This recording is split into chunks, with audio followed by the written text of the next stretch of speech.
आज Doubtnut app download करें। Doubtnut पर अपने सभी गणित, रसायन विज्ञान, भौतिक विज्ञान और जीव विज्ञान के डाउट्स का करो सफाया। बस प्रश्न की फोटो खींचो, एक ही प्रश्न को क्रॉप करो और तुरंत वीडियो सोल्यूशन पाओ। अभी डाउनलोड करें। नमस्कार दोस्तों, स्वागत करता हूं आप सभी का। आपका प्रश्न है कि एल्डिहाइड और कीटोन की जो है वह HCN के प्रति सक्रियता का क्रम है। ठीक है, तो इसके लिए हम देख सकते हैं यहाँ पर जो है वे यौगिक दिए हैं जो कि एल्डिहाइड और कीटोन श्रेणी से जो है संबंध रखते हैं। ठीक है, तो उसके आधार पर जो है इनकी जो है वह यहाँ पर सक्रियता के आधार पर क्रम दिया हुआ है हमें। ठीक है, तो यहाँ पर देख सकते हैं हमें 4 विकल्प दिए हुए हैं। ठीक है, तो इसके लिए हम यहाँ पर क्या करेंगे, इन चार विकल्पों में जो है देख सकते हैं कि यौगिक तो समान ही दिए हुए हैं।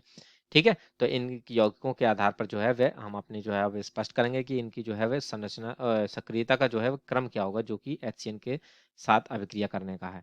ठीक है, तो ये एल्डिहाइड और कीटोन के ही ये यौगिक हैं चूंकि हमारे। ठीक है, तो एल्डिहाइड जो होते हैं ये हमारे CHO इसका क्रियात्मक समूह होता है। ठीक है, CHO जो होता है वह एल्डिहाइड समूह का क्रियात्मक समूह होता है। ठीक है, तथा अब हम यदि कीटोन का देखें तो ये C डबल बॉन्ड O, और ये जो है ये जो हमारा होता है कीटोन समूह का जो है क्रियात्मक समूह होता है। ठीक है, तो इसमें क्या होता है कि जैसे कि HCN के साथ हमने जो है इसकी अभिक्रिया करानी, तो ये जब HCN के साथ अभिक्रिया होती है तो ये हमारी जो है योगात्मक अभिक्रिया को प्रदर्शित करते हैं। कैसी अभिक्रिया देते हैं? ये हमारी योगात्मक अभिक्रिया देते हैं, एल्डिहाइड व कीटोन दोनों ही। ठीक है, तो ये जो HCN होता है ये हमारा जो है H+ और CN- आयनों में जो है वह ध्रुवित हो जाता है। ठीक, अब यहाँ पर क्या होगा कि जो हमारे जैसे कि कार्बोनिल समूह है, ये C डबल बॉन्ड O है, ये हमारा कार्बोनिल समूह होता है। ठीक है, अब इसमें जो है एक यदि हाइड्रोजन, एक इस कार्बन की एक संयोजकता जो है यदि हाइड्रोजन से पूर्ण हो जाएगी और दूसरी एल्काइल श्रेणी के साथ यदि पूर्ण होती है तो ये हमारा बन जाता है एल्डिहाइड। ठीक है, ये हमारा क्या बन जाएगा? अब एल्डिहाइड बन जाएगा। तथा यदि इस दोनों कार्बन की इस कार्बन की जो दोनों संयोजकताएं वे हैं वे हमारी एल्काइल समूहों के द्वारा यदि पूर्ण होती हैं तो वह हमारा बन जाता है कीटोन। ठीक है, तो देख सकते हैं यहाँ पर हमें क्या दिया, CH3 COCH3 दिया हुआ है। तो यहाँ पर दोनों कार्बन की ये संयोजकताएं जो है, एक कार्बन की जो दो संयोजकताएं हैं ये हमारे दो मेथाइल समूह के द्वारा पूर्ण हो रही हैं, जिसे हम क्या कहते हैं? एसीटोन कहते हैं।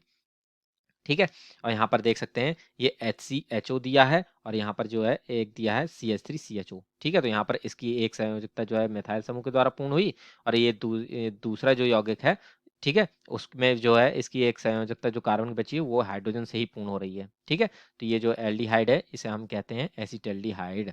ठीक है, इसे हम क्या कहते हैं? एसिटल्डिहाइड कहते हैं। तो इसका नाम ही लिख लेते हैं हम यहाँ पर, ये हमारा है एसिटल्डिहाइड है ये हमारा। ठीक है, तथा अब ये HCHO जो है ये हमारा जो है फॉर्मेल्डिहाइड कहलाता है। ये क्या हमारा? फॉर्मेल्डिहाइड है ये हमारा।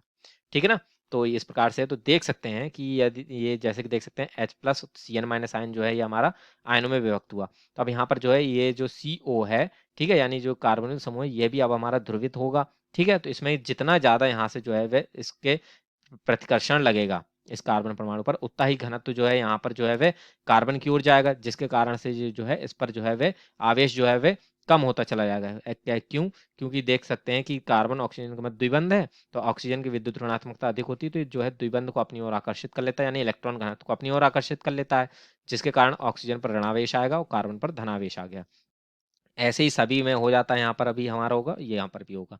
ठीक, जैसे कि हमने कहा कि यहाँ पर यदि जितने मिथाइल समूह जुड़े होंगे इस कार्बन से, ठीक है, वे हमारे जो है इसको जो है इलेक्ट्रॉन घनत्व को जो है इसकी ओर प्रतिकर्षित करेंगे कार्बन की ओर, जिसके कारण से इसका जो धनावेश है वह हमारा जो है वह उदासीन होता जाएगा। क्योंकि ये धनात्मक है तो ऋणावेश इसकी ओर आएगा, तो धनात्मक और ऋणावेश मिलकर के शून्य बन जाएगा, यानी उदासीन बन जाएगा।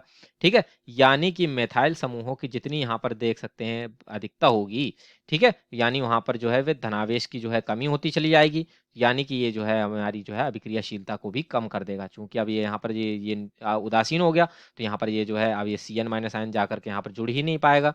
ठीक, तो इस कारण से जो है मिथाइल समूह जितने ज्यादा होंगे उसकी जो है वह क्रियाशीलता उतनी ही कम होगी। ठीक है, तो इसके लिए हम यहाँ पर जैसे कि एक संबंध लिख लें कि मेथाइल समूहों की संख्या, मेथाइल समूहों की संख्या बराबर होगी, समूह जो हैं, ठीक है, ये समूहों की संख्या, मिथाइल समूह की संख्या, ठीक है, ये हमारे व्युत्क्रमानुपाती होगी HCN की सक्रियता से, HCN से अभिक्रिया के लिए। ठीक है, अभिक्रिया के लिए ये हम संबंध इससे स्पष्ट के हमने अपना स्थापित किया है स्वयं से, ठीक है ना। तो यदि इससे क्या स्पष्ट हो गया, ये दोनों जो है व्युत्क्रमानुपाती हैं, अर्थात जितने ज्यादा मेथाइल समूह जुड़े होंगे कार्बोनिल समूह से, HCN से अभिक्रिया के लिए जो उनकी सक्रियता होगी वह उतनी ही कम होगी, ठीक है। तो अब यहाँ पर देखेंगे कि सबसे कम जो मेथाइल समूह जो है वो किस में जुड़े हैं, हमारे फॉर्मेल्डिहाइड में जुड़े हैं, एक भी नहीं जुड़ा है, यानी HCHO जो होगा ये सबसे अधिक सक्रिय होगा। फिर उससे कम जो होगा वह CH3CHO होगा, क्योंकि इसमें एक मेथाइल समूह है। और सबसे कम जो होगा वो हमारा एसीटोन का होगा, जो कि है CH3COCH3, क्योंकि इसमें देख सकते हैं 2 मेथाइल समूह है, इसमें 0 मेथाइल समूह है, और इसमें देख सकते हैं ये हमारा 1 मेथाइल समूह है, ठीक है। अर्थात HCN के प्रति सक्रियता का क्रम हमारा क्या हो गया, ये आ जाता है, ठीक है। इसको हम लिख लेते हैं, ये क्या है हमारा HCN के प्रति सक्रियता क्रम है ये हमारा, ठीक है। तो सबसे पहले फॉर्मेल्डिहाइड, फिर एसिटाल्डिहाइड, फिर एसीटोन, ठीक है। तो तब हम अपने सही विकल्प को चुनाव करें।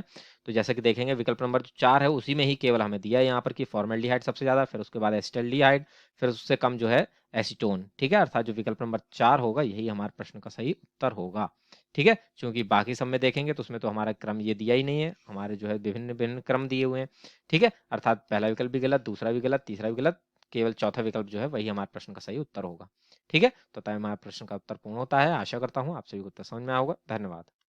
कक्षा 6 से 12वीं से लेकर नीट, IIT, JEE वो एडवांस के लेवल तक 1 करोड़ से ज्यादा छात्रों का भरोसा।